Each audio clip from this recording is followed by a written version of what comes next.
lugar, parecia que a ONU fez uma assembleia para o Lula falar para o mundo.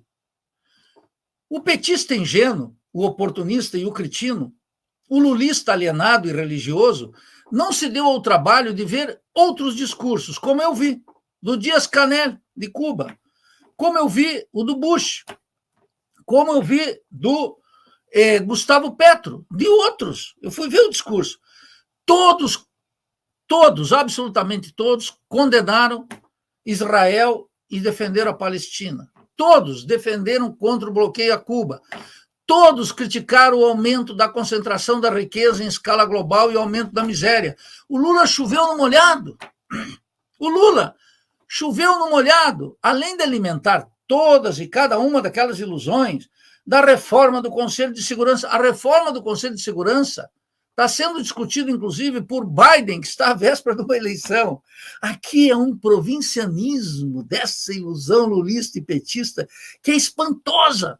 Eles escutam o Lula e não escutam mais ninguém. Então, eu escutei vários, escutei o Bukele de El Salvador, escutei vários, 10 ou 12.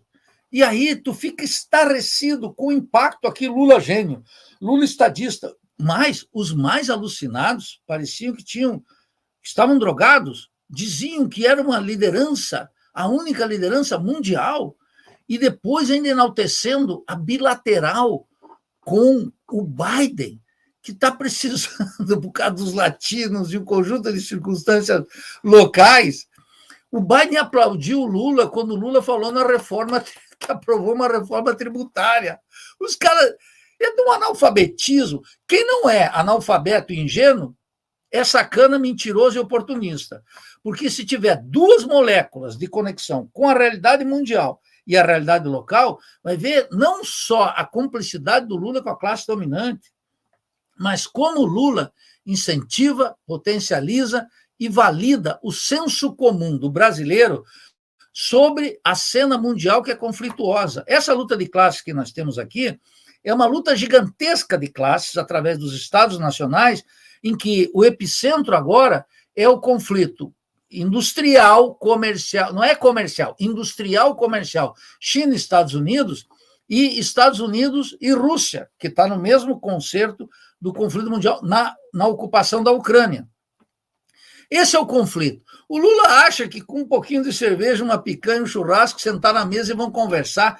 Olha, isso é de uma brincadeira, isso é do mau gosto, isso é de uma alienação na cabeça do brasileiro, que ele pensa que o conflito da Ucrânia ou o conflito industrial, tecnológico e comercial com a China se senta, tal como eu, quando tenho desavença com o vizinho, sento e converso. Olha, você estacionou o carro na frente do meu portão. Só que o interesse dos Estados e de uma economia capitalista é outro. O Lula valida o senso comum, reforça, aliena o nosso povo nas questões internacionais e, mais ainda, nas questões de poder aqui internamente. Então, eu fiquei estarrecido, não com o discurso do Lula, que esse já não, há muito tempo eu já conheço, desde as reuniões do Diretório Nacional nos anos 80, lá em São Paulo, mas é pela repercussão em jornalistas, assessores, dirigentes sindicais, essa gente que parece que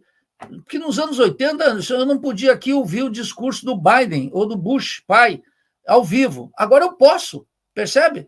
E não obstante os recursos que há de informação, a alienação cresceu. É o sacrifício da liberdade de imprensa, George Orwell na cabeça.